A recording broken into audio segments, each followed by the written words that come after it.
Hey, what's up, everyone? Welcome back to the Kaiju Cataclysm. I'm DREAGEN. I'm Ashley. And no, she did not get taller, and no, I did not get shorter. She's now sitting on a pillow. So, don't worry.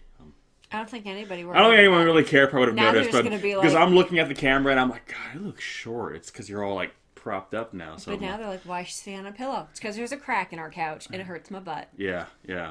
Just putting it out there.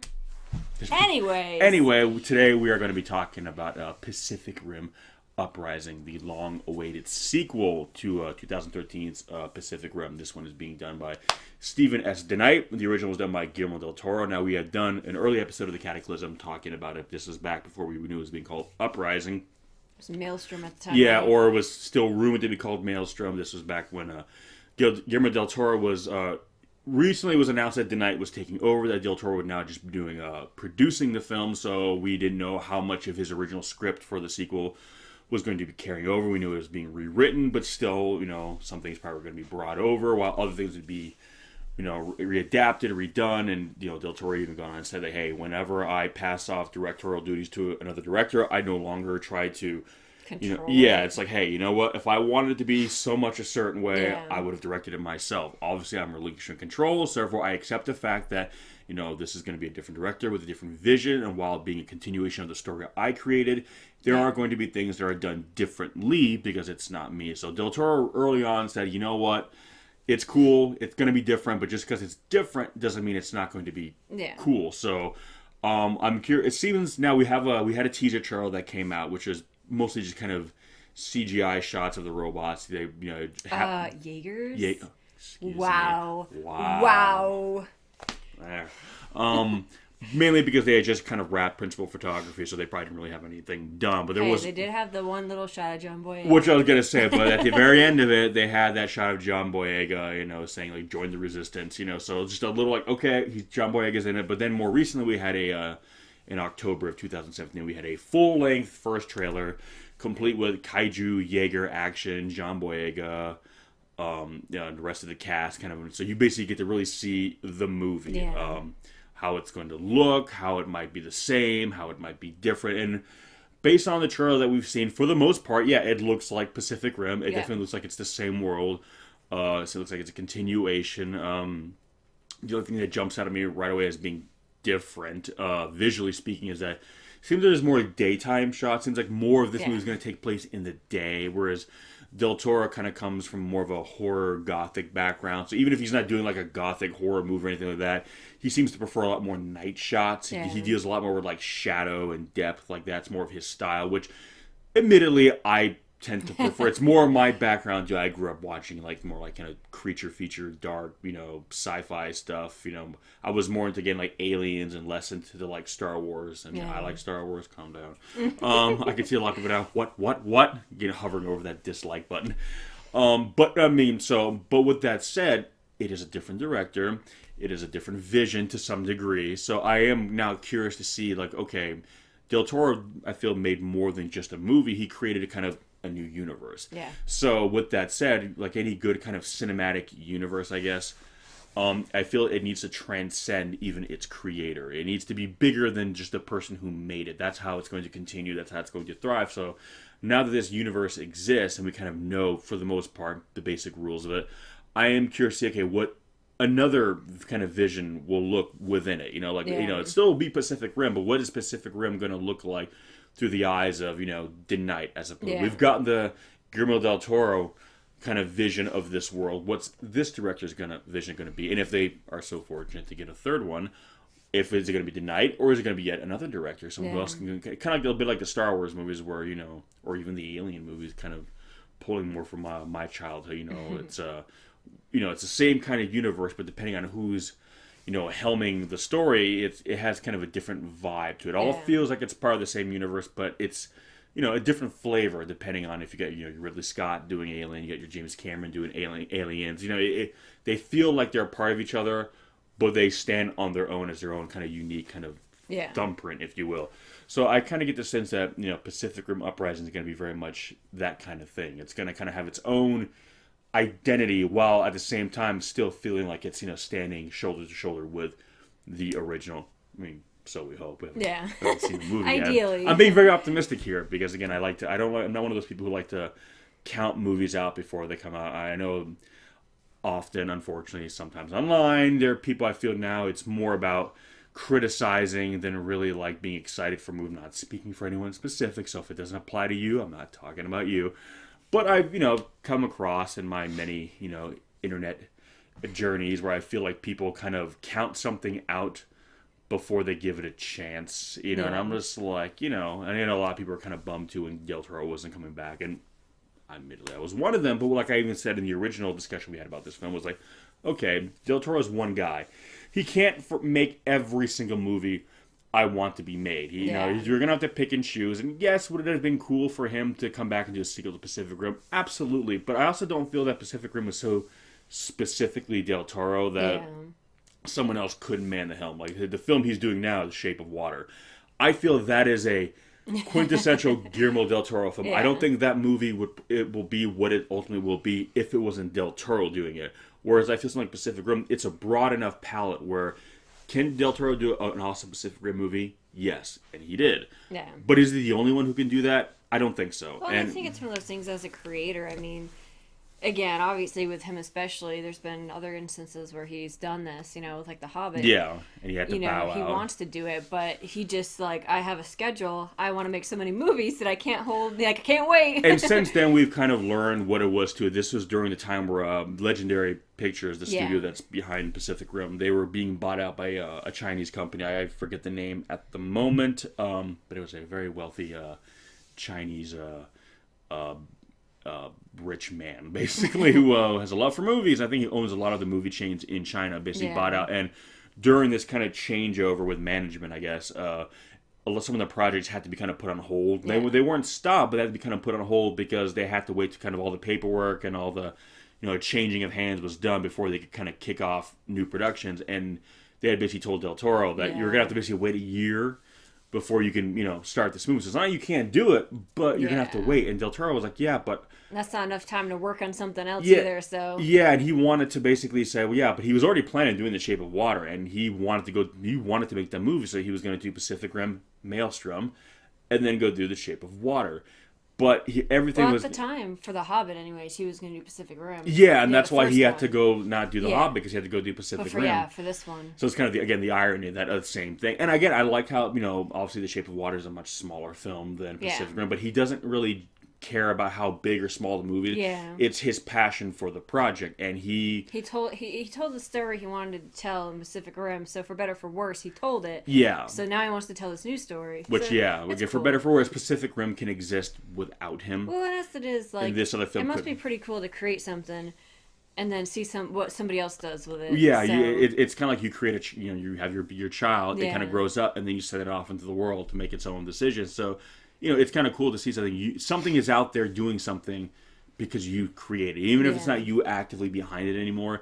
I mean, he's still executive producing, so he's still very much behind it. Yeah. But, it's still kind of cool to see that even without you, it's going to be out there being awesome. Yeah. So now we have The Knight. It's his first, big screen, venture. What else has he done again? He was a showrunner on season 1 of Daredevil. I think he did Spartacus. He's done mostly TV stuff. Yeah. This is his first kind of foray into like feature film. I know he was in the Transformers writers' room for a little bit, and there was just rumors, is he going to direct the next Transformers movie? And he had come out and said, no, I'm not directing it. I just helped develop now because they're doing, a Transformers cinematic universe, even though I'm like, you're like, what, 5-6 movies in? Isn't that pretty much a little late?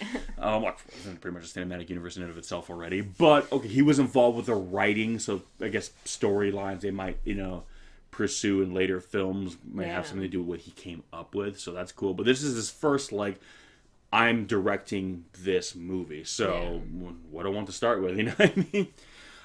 And basically what I've been reading from him lately, since, he's been working on this film, there's just been more interviews with him and whatnot. And he's a big Godzilla fan. He's kind of a big Kaiju nut in general. So he is, for those who might be concerned, he is very familiar and very versed with, Kaiju lore, Kaiju cinema. So he's not a noob to this kind of thing. So right off the bat, I'm like, okay, we have someone who understands the genre. Yeah. So I feel like Del Toro himself, who was a fan of kaiju films and anime. He understands what made Pacific Rim work. So even if he's not gonna, even it's not gonna look like a Del Toro Pacific Rim, it's still gonna look like Pacific Rim. Kind of feel like it, yeah, because he understands that regardless of who's directing it, who's writing it, Pacific Rim needs to have certain kind of hallmarks, regardless, that need to be there to make it what it is. There are staples of the genre, both genres, with kaiju, mecha, like anime, that kind of thing. Well, so I was gonna say, like, maybe I'm jumping the gun here, but like in the trailer, the full trailer, not the teaser, you kind of see they're almost doing like team fights where you got the multiple kaiju that, from what it looks like, they look like they kind of merge in one big super one. And we even said that in the trailer reaction we did, whereas like it's kind of funny. Where usually it's the robots who kind of form together to form your giant like Voltron or Megazord. Yeah. And in this one, it's the kaiju who kind of do like an organic version of that, where they form a big super monster. Unless that's going to be revealed, they're going to have a mega Voltron kaiju at some point. Or like, you mean like a Jaeger? Or that's what I'm saying. Like, like they all combined. Unless they get I get the feeling that fight is going to be the end fight of the movie. Yeah. Unless maybe, again, if they're so fortunate to get a third one, that's what they do. Like, now the kaiju have the ability to form together. So in the third one, how do the Jaegers keep evolving? Well, let's make them form, Voltron. But yeah, it's just kind of cool because even in the shot, you see them kind of, with their weapons doing their little moves, and then it's like the whole shot. Very, very anime. Well, I like now so it's not just big robots versus giant monsters. It's Team Kaiju and Team Jaeger. They feel like a unit. It seems like the Kaiju are less random. Because before it was just like, okay, now it's this Kaiju coming out, fight it. Well, they're almost like the kind of scouts before, whereas now it's like, okay, we're here to fight. But yeah, before they felt more like level bosses, where you're going through a stage, they had boss fight you have to do, and now it feels like, okay, you have a squad of like badass Kaiju. Like, these are the Kaiju. It's not just, here's another one. No, these are the Kaiju in our movie. It's a team of like badass, the best of that. And now we have a team of Jaegers. And that's one of the things too, whereas, in the first film, you saw multiple Jaegers, but ultimately they didn't really do much. I mean, it was mostly Gypsy Danger. I mean, Striker Eureka kind of did more, but as a whole, it was just the Gypsy Danger show. But at the same time, the program was, ending. And that was the thing. It was the end of the war, So it felt like, okay, it wasn't the heyday, it wasn't the glory day. It was like the end. So it felt more like the last man standing. Last gasp. Yeah, like Gypsy was like kind of the last samurai, if you will. She was, the end of an era. Whereas this film, it's like, no, it's like the resurgence. Yeah, so it's you have a team. So I like it now. Gypsy, the new Gypsy Danger is she is still Gypsy Avenger. Gypsy Avenger, yes. She's still the lead, but now she's part of a team. So and I like how in classic kind of anime fashion, like each member of the team is super specialized. Whereas ultimately, all the different Jaegers that came before, they look different, but ultimately they did the same thing in a fight. I mean, some were a little bit more, this, which granted we didn't get to see much of it though, because they all kind of died quick. Yeah. But this one, they all look they all look like they're meant to function as a unit. They don't look like they're meant to function as much singular. And I think it's because now the Kaiju are striking as a team. It's this team of Kaiju that are attacking. Therefore, which is funny too, because they had, the big thing in the first movie was the double event. The double event. And now you have like a quadruple whatever event. Now they're all Triple. And I like how they're striking. It seems like they're attacking as a unit. So it's basically like this band of these bad apples, these Kaiju. Yeah. Like they're just like they're like a gang basically. And I like that. It's like a gang of just asshole Kaiju. So you got to get your crew together. And it's so I like how it's almost like in a video game, because you're part. You have the one who's like has the big morning star. That's your tank. That's your brood. That's the guy who basically is going to get in there and just start dishing out punishment. You have the one with like the two swords, and that one's really lean. That's going to be your quick, your striker, your one who's quick and fast. You have all these other, different ones who look like they can do kind of different thing, and kind of Gypsy kind of strikes me. She's kind of like the chain whip one. Yeah, like the sword whip. Yeah, which I kind of figure is gonna be a lot of long range attack where they can kind of strike from afar. And Gypsy's like probably your middle of the road. She's strong, but she's not the strongest. She's fast though, but she's not the fastest. She's kind of like she can kind of basically give support to each one because she can do enough of each one where if the muscle needs a bit more muscle, she can get there. If someone needs to be a little bit faster, she can kind of help out. Like she's kind of like, she's the leader. She's there to kind of, be the anchor, if you will, to all these other kind of more specialty Jaegers. And so right off the bat, I like that it's not a rehash of the first film. Yeah. We have a team, and I think it's cool because, again, in a lot of the classic, even like Godzilla films, you had monsters who would team up. Like, I think of, for instance, Godzilla versus Megalon, which to this day I still stand has one of the most brutal Godzilla fights because they just get nasty. But you have Gigan and Megalon who just bro up and they're just the biggest fucking douchebags together. But they're a team, and I like how they fight dirty. You can see that. And then you have Godzilla and Jet Jaguar team up, and there are heroes, But it's a team dynamic, and I like that. I don't know. I was like, well, that'd be something cool to bring to this. Have a group of kaiju kind of team up, and they're also saying that the kaiju Charlie Day's character Newt is back. Gorman's back. There's a lot of people who came back. The majority of the cast. I think Charlie Hunnam is the only one I haven't seen, and I heard scheduling wise he couldn't make it, even though something tells me we might get a cameo or something. Rinko Kikuchi, my favorite character, Mako, is back in a big way. She looks like she's running the Jaeger program now. She's all like decked out. Oh, badass bitch. Like in her suit, and her dude's walking behind her. And so that's the thing. But again, so now we have John Boyega's character. I'm trying to remember his name. I can't remember. I'm gonna look. Obviously, he's a striker, or Stacker Pentecost. His character, John Boyega, is Jake Pentecost. He has at least a normal first name now. We're gonna like Stacker Pentecost. Like, the fuck is his name? When I was looking at IMDb when the first one came out, I was like, huh, all right.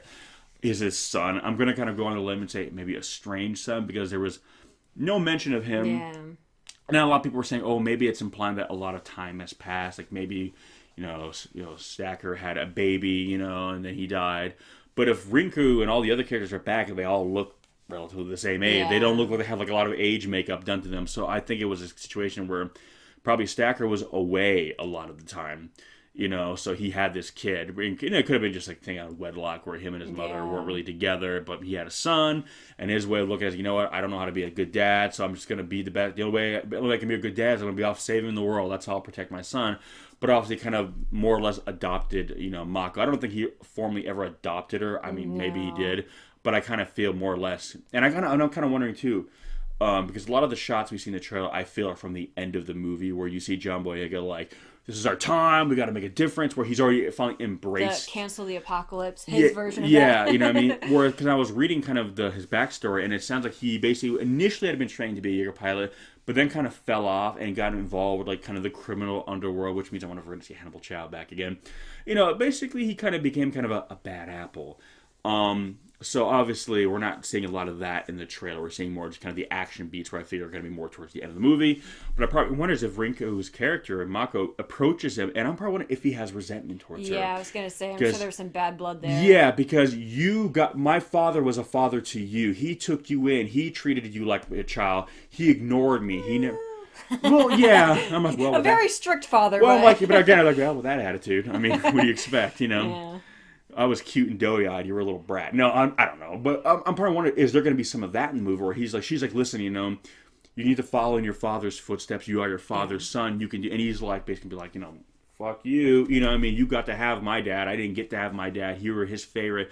I was his real son. You're a fake kid. Blah blah. And yet you got to have. I wonder if there's going to be some of that. And I think in terms of a character dynamic, that'd be cool because Stacker was very kind of standoffish. He was very much like, we're going to do it my way.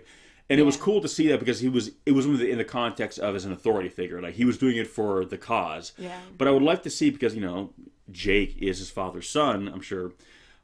I want to see there's going to be some of that kind of that same personality, but now used in a rebellious way. Like, he's rebelling not against the powers that be so we can fight, we're Jaeger, we're going to do things the way we're going to do it. He's fighting against that. So now Mako has to deal with that same kind of really like fight the man kind of power, fight the powers that be kind of attitude. But now, instead of it being this kind of overbearing father figure, it's going to come off as like this rebellious, almost like little kid brother, where he's like, now she has to be the parental figure, basically telling him, you have to do the right thing, blah, blah, blah, blah, blah. And he's basically just saying, kiss my ass. So she's going to see her father in him, essentially, but coming at her the opposite. Maybe now you'll kind of understand what it felt like for him, where this very rebellious youth. Granted, she, wanted to fight, but still having to deal with, that, and kind of being more of a parent to him now. She's basically his big sister. Yeah.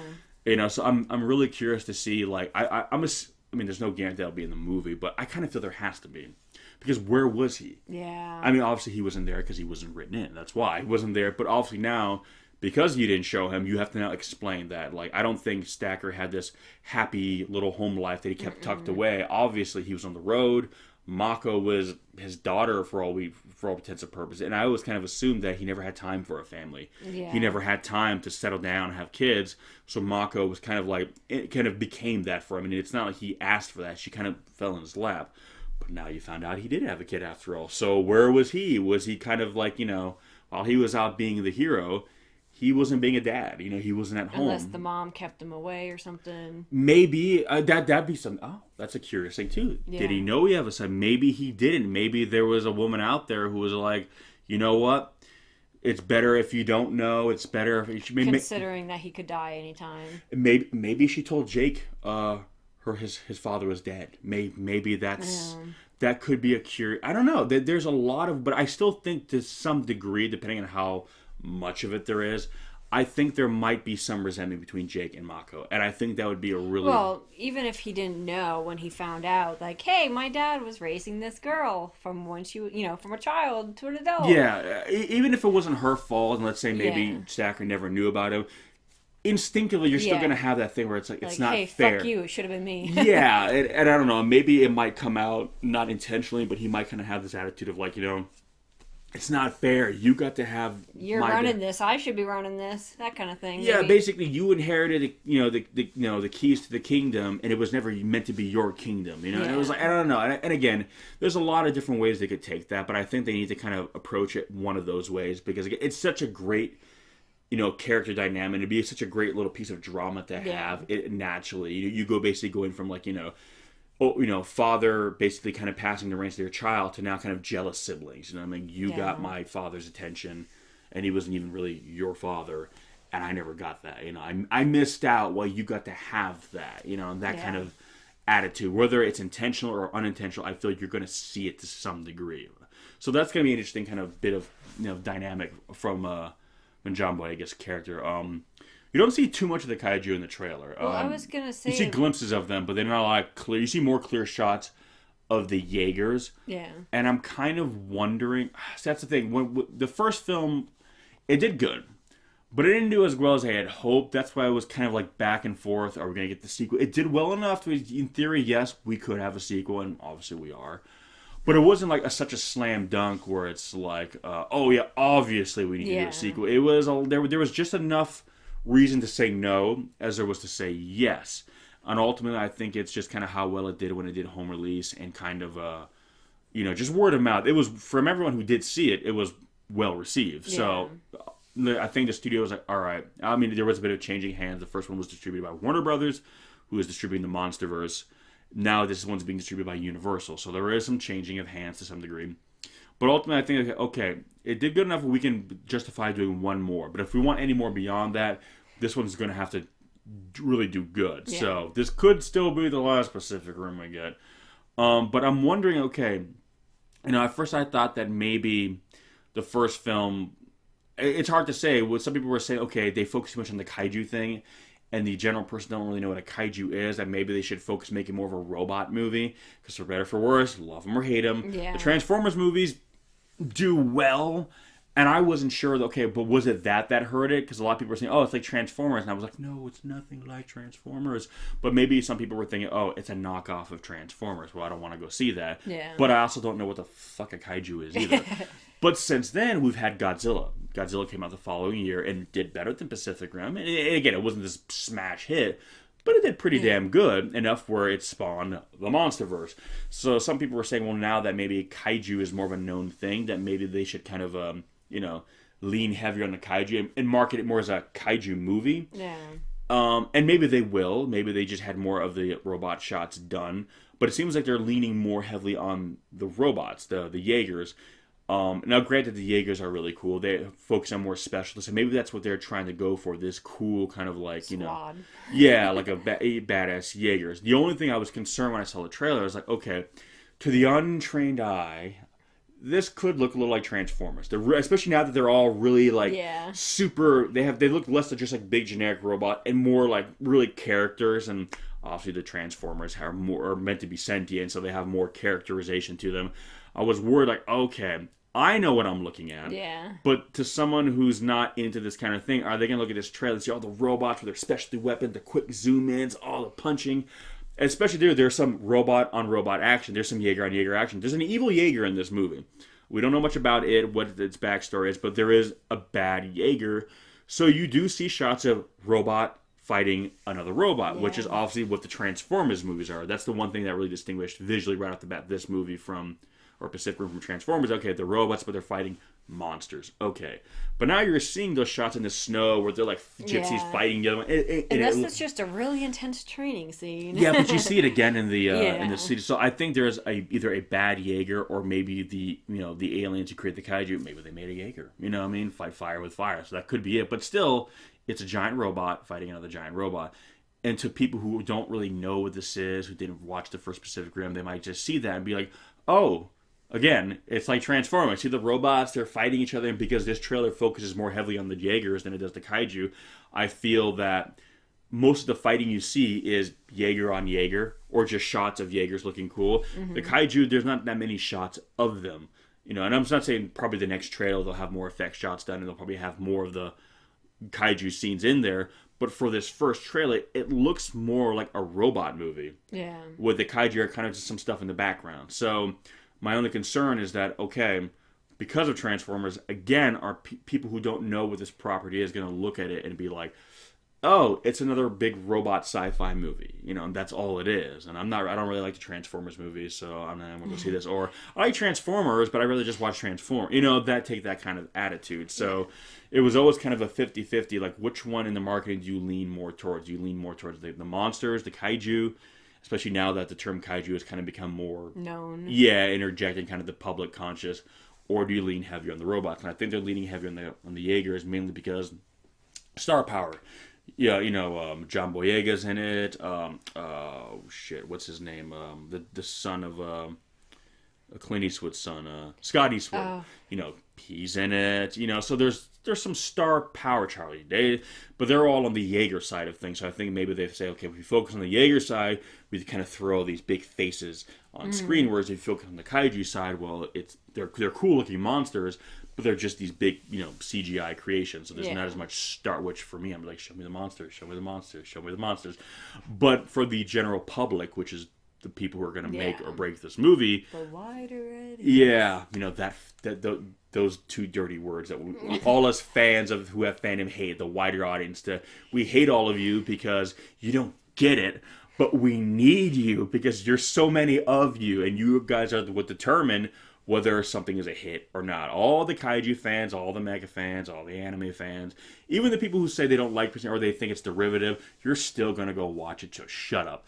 We're going to be there. Then the studio knows it has the money. Even if the fans who complain online or this or that, we're still all going to go check it out. Even if it's just a bad mouth, that you're still going to go check it out. That's why all the Transformers fans still go out and watch these movies. Let's go see how bad this is. Yeah, and let's still take go. Our money. Yeah, exactly. As they give you your money. So they know one way or the other they have our money. But they need to make sure they have the wider audience's money. Again, that's what makes or breaks these big, you know, properties on the big screen. It's the wider audience. You know, comic books, anime, all that stuff can thrive on just the fan market because it doesn't cost as much to produce it. Therefore, the amount of money they make from just us is enough. It's more than enough to keep it afloat. But movies are a costly venture. It costs a lot of money. And already I saw that the budget for this movie is actually smaller. Is it really? Yeah, no, not like leaps and bounds smaller, but it is smaller. But to be fair, we have seen big budget movies lately that are actually cheaper than expected, and they look great. Like the Power Rangers movie was a great example. I mean, which if you have not watched the Power Rangers movie, do so. Granted, they cut back on some of the action a little bit, but when you saw the action at the end, it looked good. It didn't look shoddy. The effects work just fine. But I think it's one of the things that got them to green light the sequels. That okay, we'll make it, but if you can agree to make it for a little bit less, therefore, you know, even though we made enough money to cover everything, we weren't left with as much after profit. As we would have liked. You know, we had profit, but not as much profit as we wanted. So right away, if we're spending less to make it, even if it makes the same amount of money as last time, the studio automatically makes more money. Yeah. So I think that was one of the things, which some people are like, oh no, they're not giving it as much money as they need. But at the same time, it forces them then to make sure they have a good story. Yeah. So it won't be just, as much as I love the kaiju action and Jaeger action in that movie, I do think Pacific Rim had a good story. And I do think it had good characters. And I think a lot of people say the movie wasn't about the characters, it was about the stories. I disagree.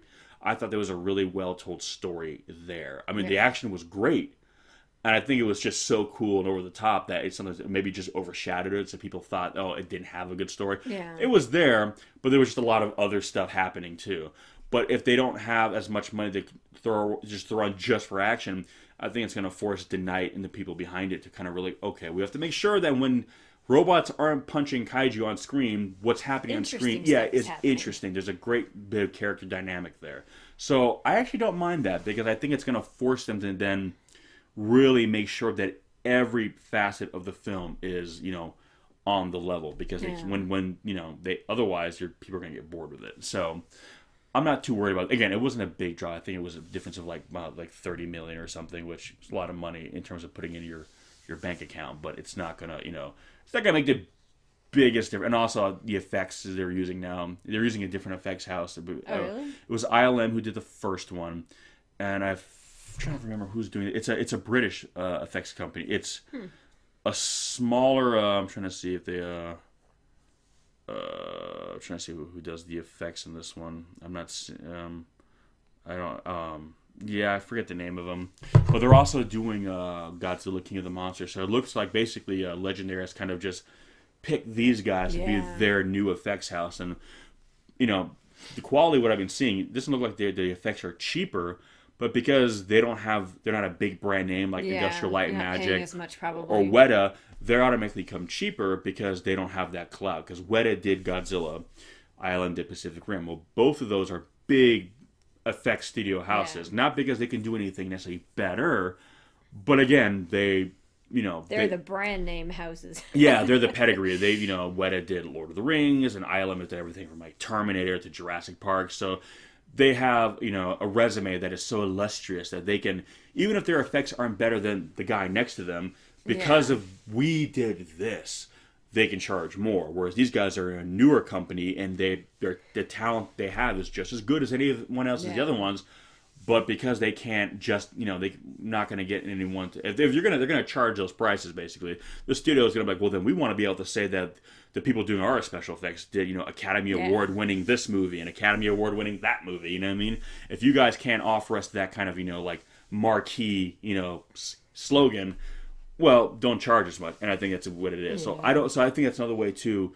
We got this movie. The cost of production went down a little bit, not because the quality is going down, but because some of the key players involved just aren't as expensive. Yeah. So, and I think that's fine. And from what I've seen of this trailer, the effects look, they look good. Good. And I think too, for Legendary to basically have them work on all these big properties, they need to make sure they can do it because they don't want to crank out a product that looks shoddy. You know what I mean? Yeah. So obviously they can bring it in terms of the look of it, but because they're a smaller studio, they will cost less money, and this will help kind of put, because before Lord of the Rings, Weta, nobody really knew who they were, and then they got attached to this major property that did billions of dollars, and now Weta is like one of the top tier effects houses. So this could be the same thing with these guys.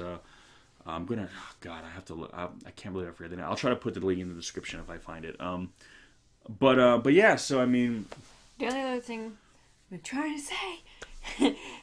Well, say it, woman. Is that I'm really curious to see exactly how many years after this is happening, and B, does the breach reopen in the ocean, or is it a different breach this time? Are they still bound to coming out of the Pacific Ocean? Yeah, like I'm really curious to see how they basically re-enter. I mean, it's still called Pacific Rim, so I kind of feel like you'd have Well, because theoretically, I think it adds another level, too, for Jake, is that his name? Yeah. Yeah.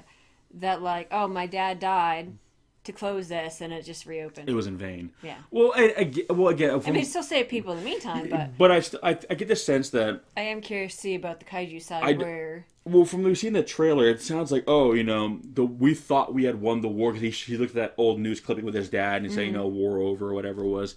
And obviously, this fight has still been going on because these Jaegers, they didn't just build these. It seems like, okay, the program has been back in action for a while now. So I get the sense that, okay, probably the opening credit sequence, like the first movie, they were explained to you how the war started, and the movie picks up at the end of it. I get the sense that this is kind of like, this is kind of like their World War II. The first movie was the end of World War One. This is going to be like in World War II. So it's going to be, okay, we stopped them there, but then this happened, and the new war started, and the Jaeger program started back up again. I don't think it's going to be probably as deep into it as I don't think it's going to be the end of the war, especially if they want to do a third one. But I think, okay, the wars has been back up because he says, it's a new generation of Jaeger pilots. I'm like, okay, well, so it's obviously with the actors coming back, that can't be too long after because they have to justify them relatively looking the same. But it could be like, oh, okay.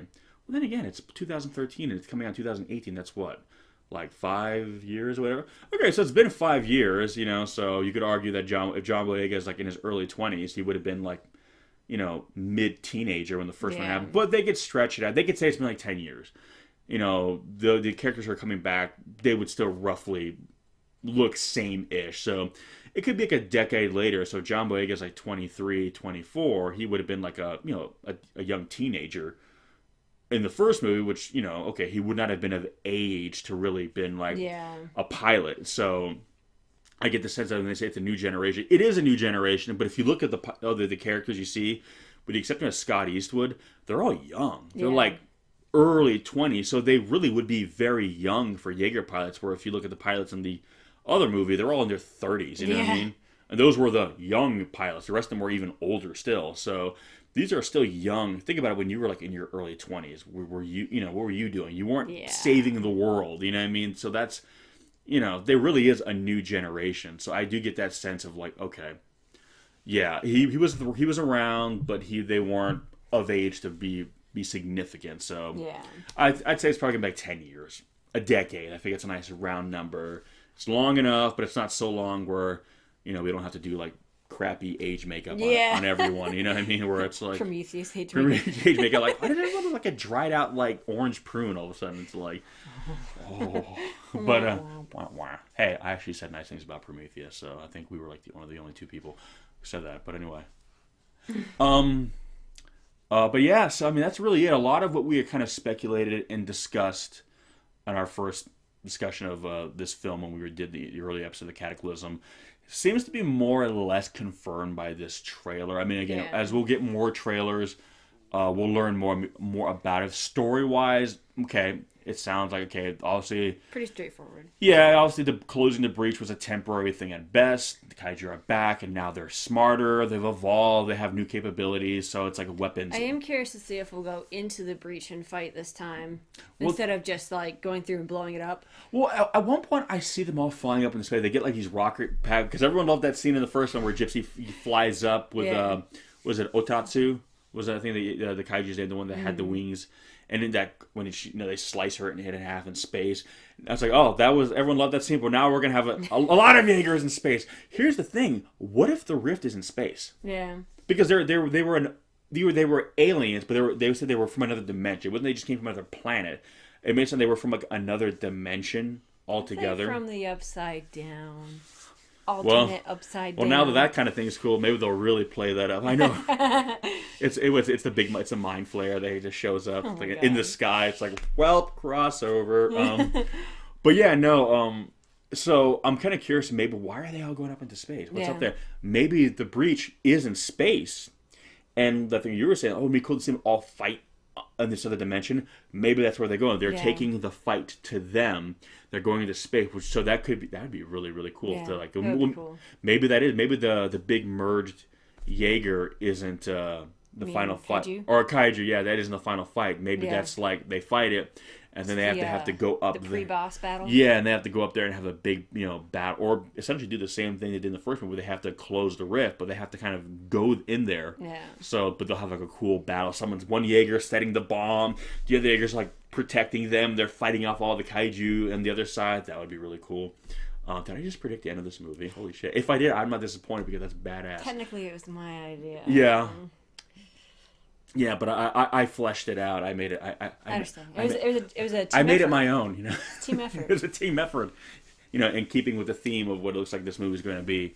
But yeah, I mean, that's pretty much it. I mean, there's as cool as it is to finally see everything going on. We actually see, yes, this is finally happening. We don't know too much else about it. And again, I like how movies and even shows actually have been doing that lately, where they don't blow everything. They don't blow their wad on the trailer anymore. Of course, I say blow. Yeah, ha ha ha, blow their wad. That's a gross way to put it. But yeah. But yeah, what I mean? But again, I could say that, and then we see the next trailer. It's like, oh, never mind. But Spoilers. But at the same time, I think it's just one of those movies where you know what you're going to get, and if you're going to watch it, that's what you want to get from it. So, Pacific Rim Uprising, it's happening. We're seeing it now. Now the big thing is everyone go out and support it, because that was kind of the disappointing thing with the first one. Not as many people embraced it right off the bat. I think it's because it basically catered to a very specific fandom who knew what it was, but the larger audience did not. So, okay, Pacific Rim now, it's been out for a number of years. It's done very well. Everyone who's seen it seems to like it. Great. It's not Transformers for the last time. I was kind of hoping maybe they'd be done making Transformers movies by this point, so that kind of where they're still making Transformers movies, but these movies are still making a lot of money, so who could blame them? But it's not Transformers. Yeah. So if you like Transformers, I've said it before, it's not ripping it off. If you don't like Transformers, it's not Transformers. Don't worry.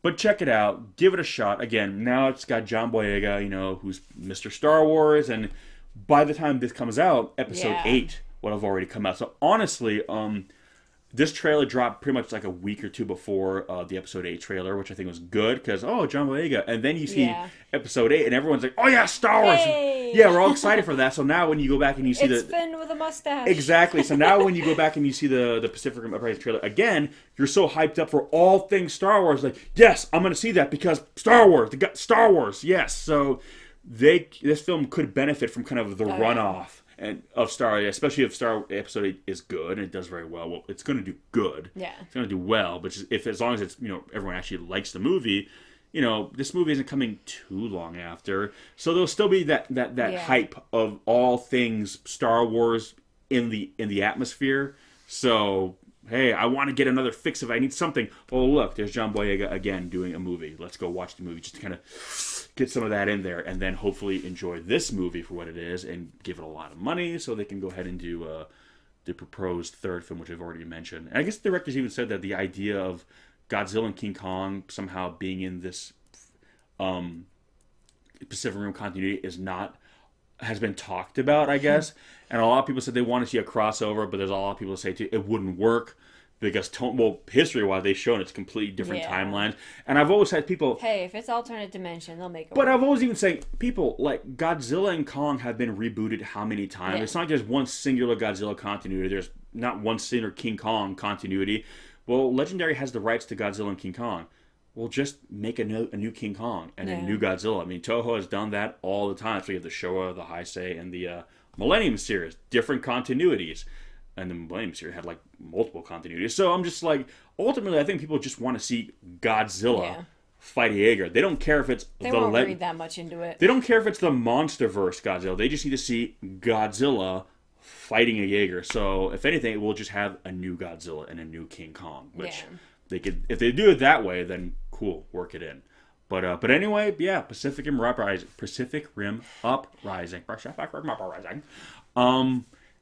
It looks good. It looks like exactly what I want it to be, and I'm very happy from what I'm seeing that The Knight seems to have, done it justice, been faithful to what came before, but at the same time is not afraid to kind of put his own stamp on it. It's like, does it look like Del Toro style? No, but you know what? I don't want to see someone trying to rip off Del Toro, and I want this hopefully to be the start of a long, successful career for him. So, if this film does well, we can all say, it was our fandom, that kickstarted him, they got him up there. So everyone go out and support it when it comes out. Even if you just have a passing interest, it won't be the worst time you spend at the movie. So for no other reason, just go check it out. And it's got, Finn from Star Wars, right? Help his career so they keep making Star Wars movies, right? Look at it that way. I don't know. He's not going. He's not going over. They don't. Star Wars is never going to stop. It's Star Wars now run by Disney. It will never stop. We'll all be dead, and Disney will still be around making Star Wars movies. So just go support Pacific Rim, please. But anyway, guys, that's going to do it for us on this issue of the Kaiju Cataclysm. Please give us some of your thoughts. Let us know if you're excited, for this movie. We are, and I'm sure a lot of you guys who liked the first one are just, first and foremost, relieved that it's happening, as we all are, and maybe even a little surprised too. But once that wears off, we can all kind of get excited because we're going to get another big Kaiju blockbuster, which, you can never have too many of those, and it gives us something to keep talking about. So anyway, guys, if that's already, please subscribe to our channel. We'll leave a link in the description section below, and keep checking in with this channel. We'll try to keep dropping one of these every month, kind of talking about kind of the latest big news in the world of Kaiju cinema. Thanks for watching, guys, and we'll catch you on the next one. Peace!